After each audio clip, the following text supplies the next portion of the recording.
Bonjour tout le monde, ou bonsoir bien sûr, ça dépend quand vous me regardez. Voilà, je vais vous faire une petite vidéo. Vaut mieux faire des petites vidéos comme ça de temps en temps, là, comme ça vous voyez un peu ce que je fais, que de pas faire de vidéos pendant longtemps et tout ça là. Donc en fait, parce que moi je me dis, ouais, je vais pas leur faire une vidéo pour ça quoi. Qu'est-ce qu'ils en ont à foutre en fait de me regarder alors que. Non, en fait, voilà. Je me suis dit, après une discussion au téléphone avec mon ami, il m'a motivé en vérité. Donc il se reconnaîtra, hein, le courageux. Donc voilà, donc je me suis dit, je vais descendre en bas, dans ma cave, vu que j'ai pas encore fait l'atelier là, vu qu'il fait froid et que j'ai pas trop envie. Enfin, j'ai autre chose à faire quoi, plutôt. Donc là, je me suis dit, allez, est-ce que je vais faire une sieste ou pas? Ah, je me suis dit, allez, vas-y, descends, va un petit peu t'exprimer sur la matière. Donc voilà, ici, je vais vous montrer ce que j'ai fait. Vous voyez? Ça, c'est du travail, hein. Je suis un artiste, hein. Non, sans blague, regardez ce que j'ai fait. Donc j'ai un tube ici qui est diamètre moindre, qui est un peu plus petit. Hein. Donc il rentre. Vous voyez, il bouge. Attends. Il bouge un tout petit peu, à mon avis, c'est le diamètre en dessous du tube. Donc voilà, donc ce que j'ai fait ici, je vais enlever les confettis. Hein.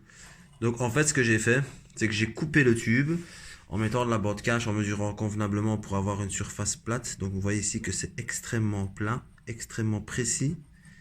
Hein. Je n'ai pas fait ça au laser, je vous rassure, je n'ai pas de machine aussi sophistiquée. Je travaille à la masse et à la disqueuse. Moi. Donc voilà.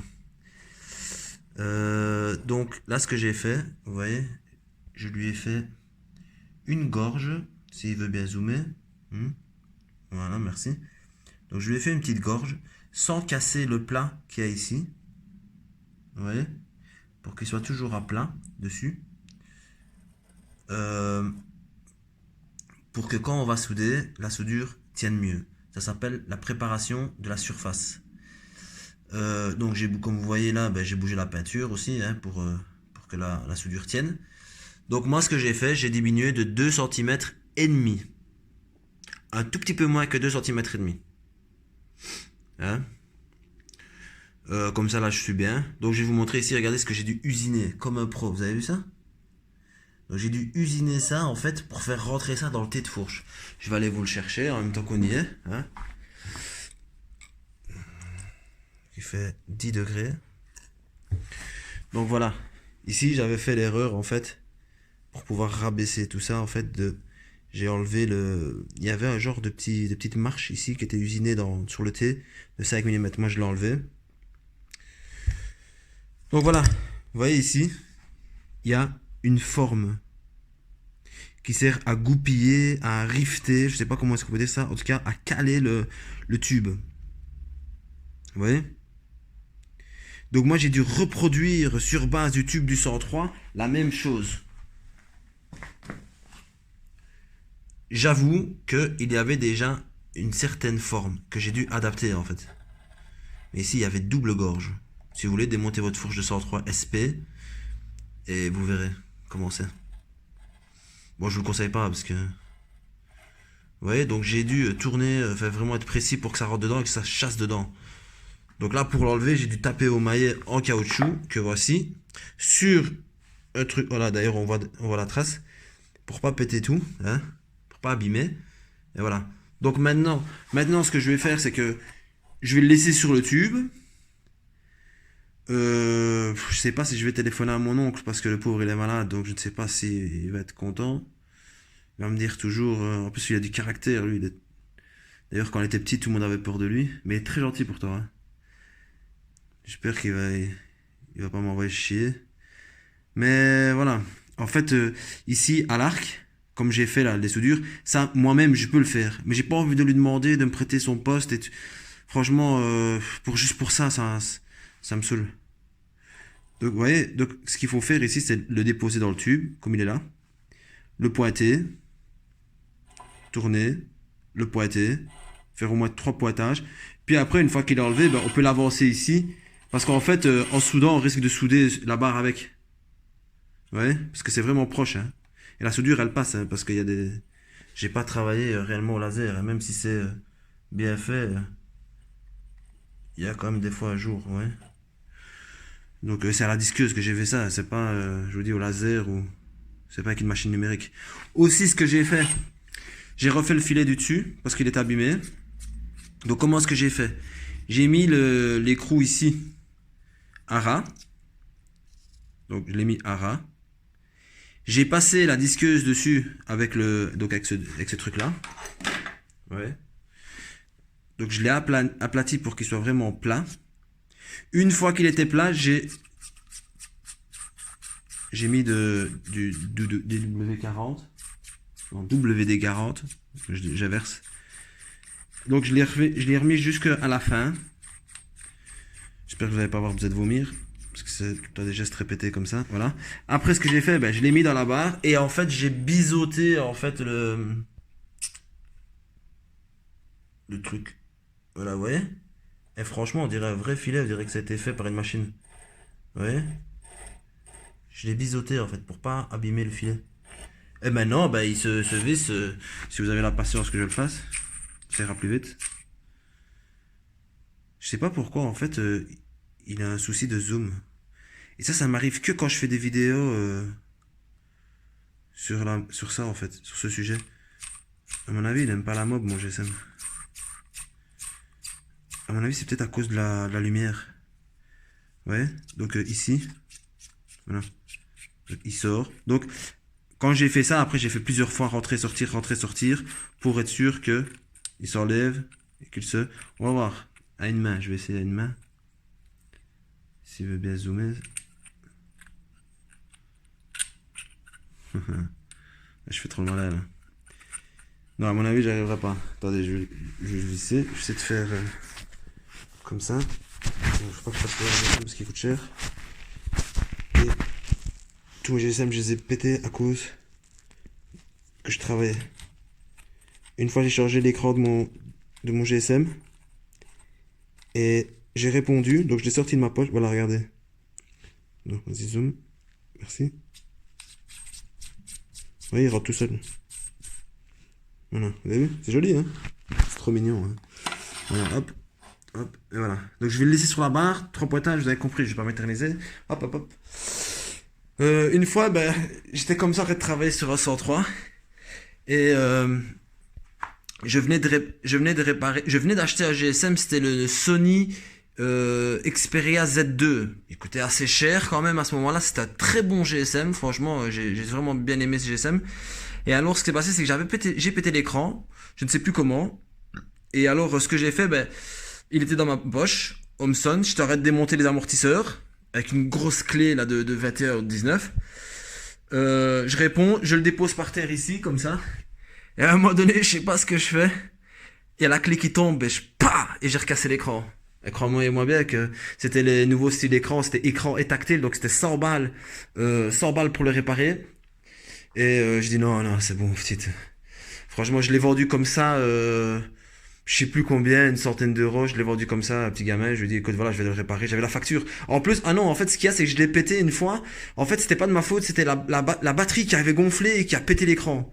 Donc quand je l'ai ramené là où je l'ai acheté, et ben en fait carrément ils m'ont rendu à nouveau. Ils ont pas chipoté. Parce qu'à mon avis c'était de ce que j'ai pu comprendre sur Google, j'avais lu quelques trucs qui disaient que c'était une maladie en fait qu'ils avaient et que la batterie elle gonflait. Il y a eu même ça sur les iPhones à un moment donné, la batterie elle gonflait. Donc ils m'ont rechargé carrément le GSM. Donc c'est cool, hein. Et donc j'ai repété l'écran alors qu'il était nouveau et à la fin je dis non laisse tomber. Et celui-ci à mon avis il doit coûter encore plus cher l'écran. Donc comme c'est un Huawei P20 Pro là, vous voyez. Bon c'est pas le dernier mais c'est quand même un bon GSM. Donc j'ai pas envie de casser l'écran. Donc voilà là ce que je vais faire les amis, j'ai pas de mastic pour la carrosserie. Donc je vais pas faire ça maintenant, mais là maintenant que je suis chaud là, ce que je vais faire, je vais meuler la soudure qui est de l'autre côté. Hein, je vais me lever parce que je vais pas faire le pourri. Donc je vais meuler ici pour la rendre la plus possible plate. Ouais. Comment ça m'énerver. Ouais, je vais meuler la soudure ici et après je vais essayer de trouver du mastic. Parce que là ça va être chaud là, elle a abusé là. Donc je vais essayer de trouver du mastic, comme ça je vais fermer ici, fermer là, faire une belle petite pente ici, ouais, hop, bien faire ça comme un pro. Et voilà, donc je vais enlever les petites boules qu'il m'a fait là, vite fait. Je vais repeindre le thé de fourche, maintenant que je l'ai chassé une bonne fois pour toutes. Donc je vais repeindre le thé de fourche, je vais enlever la visserie, les nettoyer. Hop, bouger là. Hop, ici je vais peut-être... ça sert à rien ici de faire ça. Ça sert à rien. Enfin ici elle est déjà poncée, elle est déjà nettoyée. Ce que je vais faire, je donne juste un petit coup pour la dégraisser, pour être sûr. Et alors je vais repeindre le thé de fourche, comme ça il sera repeint. Et je vais redonner une couche sur celui-ci aussi. Je vais donner un petit coup de papier aussi pour qu'il soit... Vous voyez, parce qu'il y a des imperfections. Voilà, avec le GSM ça se voit encore plus. Oui, il y a quelques petites imperfections ici qu'on voit sur l'acier, parce que c'est de l'acier, hein, à mon avis. Ou c'est de l'alu, ça. C'est de l'acier, ça. C'est de- Ou de l'alu. C'est de l'alu, mais c'est quand même lourd pour de l'alu. C'est vrai que c'est quand même balèze, hein. Vous voyez, en fait, ça, je trouve le style ici, ouais, qui redescend, c'est bien. Parce que ce que je peux faire, c'est rabaisser ma fourche et mettre mon guidon bracelet au-dessus. Bon, c'est pas trop mon style, donc moi je vais les mettre en dessous. Mais ça peut donner, en fait. C'est prometteur, c'est prometteur. Et je suis content parce que j'ai regardé le réservoir et il n'y a pas de rouille dedans. Peut-être que ce sont des réservoirs, peut-être que les derniers Vogue qu'ils ont fait, ou MVL, peut-être que les réservoirs sont différents, et aussi il faut dire qu'ils sont pas vieux, donc voilà, voilà, voilà. Voilà. Ben, aujourd'hui a été une bonne journée. En fait, quand je m'y mets, je m'y mets, moi. En fait, ce qu'il y a, c'est que j'ai repeint les deux têtes de fourche. Je sais pas si vous voyez, c'est effet gloss. Ouais, comme d'hab, faut que ça brille. Hein. Donc c'est fait. Voilà les imperfections, vous les voyez parce que je le fais exprès avec la lumière. Mais sinon, en lumière du jour normale, ça brille quoi. C'est un effet. Voilà, je ne pas dans une cabine. Ouais. Voilà. Je suis satisfait. Franchement, ça va. Donc les guidons bracelets, si vous les aviez jamais vus, surtout nouveaux, je les ai pas encore montés. Puis j'ai repeint ces trucs-là de la fin de la fourche. Et alors, j'ai remarqué que c'était abîmé et je remarque que ici, ça s'enlève. Ici aussi, un petit peu. Donc je vais repeindre aussi ces trucs-là. Je vais redonner un petit coup de nettoyage. Enfin, je vais les repeindre avant de remonter tout. Donc le tube, ça c'est fait. Là, je l'ai mis dans la voiture pour pouvoir aller le souder. Ce que j'ai fait, ben, il me restait de la couleur noire. Donc j'ai frotté le cadre. Et j'ai mis dessus... de- là où il n'y avait pas de peinture, en fait, j'ai mis de la peinture. Donc ça va me servir d'accrocheur vu que c'est un fond de bombe. Donc ici, voilà, ici j'ai meulé. Hein, j'ai meulé, voilà ce que ça donne. Ouais, ouais. Donc là, c'est encore frais parce que j'ai mis la peinture maintenant. J'ai vidé ma bombe dessus. Alors partout où il y avait des trous, enfin des coups et tout ça, j'ai mis de la couleur. J'ai mis de la couleur ici. Derrière, là où il y avait la soudure et tout ça, en dessous. Ici, il y avait toute une partie ici qui était sans peinture. Là, on voit ici où c'est un petit peu renfoncé, là. Tout ça, il n'y avait pas de peinture. Derrière aussi. Ici, vous voyez? Hein. Parce que de toute façon, si vous mettez du mastic, donc c'est du silicone à peindre, comme le silicone de peintre ou de carrossier, il faut mettre de la peinture, hein, parce que sinon ça n'accroche pas. Donc voilà ici, ouais. Donc là, je vais quand même faire les finitions pour que ce soit un petit peu, on va dire, comme les soudures ici, ouais, comme elles sont belles. Ben, je vais faire pour que ça fasse le même effet ici au contour. La même chose ici, même si ici c'est nickel, hein, s'il veut bien zoomer, ouais. Donc ici aussi, je vais faire quand même un joint. Ici, là, c'est nickel. Il y a un côté où c'est bien fait. Je sais pas s'il veut bien zoomer. Hop. Il veut pas. En fait, c'est à cause de la brillance. Je sais pas pourquoi il déconne avec la brillance. Voilà. Ici, la petite plaque aussi. J'ai remis de la peinture dessus en même temps que j'étais. Ouais. Bon, ici, obligé, il faut que je mette du mastic parce qu'il manque. J'aurais dû dire au gars, en fait, quand il a soudé, de, de remettre quelques poids de soudure ici. Comme ça, pour que ça rebouche un peu plus ici. Mais c'est pas grave, hein, de toute façon. Donc j'ai remis de la peinture un peu ici, parce que j'avais mis des coups de meuleuse. Hein. J'avais bougé les autocollants, donc ça vous avez vu. Euh, voilà quoi. Voilà. Donc là, c'est juste une couche. en fait, pour couvrir le métal, c'est, on va dire, une couche d'accrocheur, une couche de primaire. Hein. Il faut pas croire que les bombes là, de couleur là, gris ou rouge, accrocheur ou primaire, que vous êtes obligé de mettre ça. Si vous avez des vieilles bombes, vous faites avec les vieilles bombes. Mais après, il faudra frotter. Donc, je vais vous montrer un truc parce que euh, si vous avez des tampons Jex ou je sais pas comment ça s'appelle, un truc comme ça ou rouge, hein, eh ben vous pouvez, si maintenant votre peinture, si maintenant votre cadre il est lisse, si vos surfaces sont lisses et qu'il n'y a pas d'imperfection dessus, vous pouvez frotter avec ça. Parce que le but en fait c'est de rendre mat. Vous devez rendre mat et qu'il soit micro griffé en fait, vous voyez? Un peu comme ici. Je sais pas si on voit. Vous voyez ici c'est mat. Je sais pas si vous voyez. Vous voyez ici c'est mat. Ben en fait j'ai frotté avec ça. Mais vite fait, hein, juste pour. En fait j'ai frotté partout pour nettoyer, mais j'ai frotté aussi surtout là où j'ai peint en fait. La barre, partout où j'ai peint j'ai frotté. Surtout là où il y avait les cylindres blocs parce que là c'est quasi. Il y avait rien en fait, il y avait pas de problème d'imperfection de peinture, de différence de peinture ou des morceaux de peinture en moins ou pas. Juste là autour où il y avait la soudure, mais sinon il y avait rien. Donc voilà, maintenant ce qui va se passer, c'est que je vais devoir partout où je vais devoir réparer, comme ici et là, euh, bah juste là je vais devoir poncer. Là je vais devoir poncer un tout petit peu pour rendre mat, pour que le mastic accroche. Hein. Puis je vais devoir reponcer, je vais devoir remettre de la peinture dessus parce que le mastic, lui, ben, il est pas noir. Et alors ici, je vais devoir frotter peut-être avec ça, hop. Et alors là, je vais mettre du silicone acrylique, du silicone à peindre. De l'autre côté aussi, ici. Hein. Là, il n'y a pas besoin, je m'en fous complètement là. Et alors peut-être là, dans les finitions. Donc ce que vous faites, vous mettez deux trois petites moquettes de silicone acrylique et après avec un pinceau vous venez ou avec votre doigt et après une fois que c'est bien lissé vous faites avec le spray. Le spray il va relisser tout et après vous aurez un effet totalement lisse. À la fin vous passez un petit coup de papier tout fin et c'est bon. Vous voyez? Mais faut voir c'est quel silicone que vous avez. Normalement une fois que le mastic il est mis c'est bon il n'y a plus besoin de mettre de silicone. Parce que le silicone, vous le savez sûrement bien, il se lisse. Hein. Il se lisse avec avec un spray, un peu comme le silicone normal, quoi. Hein. Donc voilà. Voilà. Maintenant, bah, je vais attendre. Je vais aller trouver chez qui je vais aller pour souder le tube. Hein. J'ai mesuré, j'ai testé, j'ai vérifié et tout. Donc le tube, c'est nickel. Et puis voilà, puis je donnerai un petit coup de papier partout. À mon avis, je vais le monter pour le nettoyer à l'eau. Je vais boucher le réservoir, nettoyer à l'eau convenablement, frotter avec une éponge pour enlever tout ce qui pourrait être gras. Et aussi, je dois voir en fait ici en dessous. À mon avis, je vais pas le perdre maintenant parce que je dois voir ici en dessous qu'est-ce que je dois supprimer, qu'est-ce que je dois pas supprimer. Il faut que je vois en fait. Là, je verrai bien. À mon avis, de toute façon, la béquille latérale, je vais la virer parce que j'ai une béquille noire en plus, Peugeot, latérale. Hein? Donc, je vais enlever ça, à mon avis. Je vais voir, je vais voir. Je vais voir. Ben voilà les amis, c'est juste un truc vite fait comme ça, bref. À mon avis, je vais essayer de la coller à une autre vidéo.